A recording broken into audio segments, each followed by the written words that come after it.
Hey everybody, this is a quick video in case you have a Kenmore washing machine and you're getting an F06 error and you're wondering what's going on and what you need to do to get rid of it. So this is an error, and you might even know, if you're getting this F06, you might even notice like your washing machine vibrating or something like that before you got this error. And that's because the washing machine is unable to control the speed of the drive motor.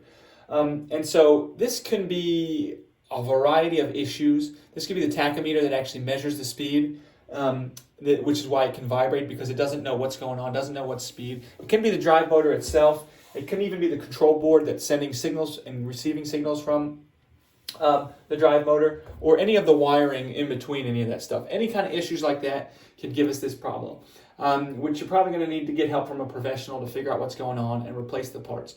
The one thing that I would say is that this can be caused by, if you're putting too much stuff in the washing machine, if you're doing like really big loads of laundry, that can kind of put stress on the motor and make things not work right with the motor and with the tachometer and everything like that.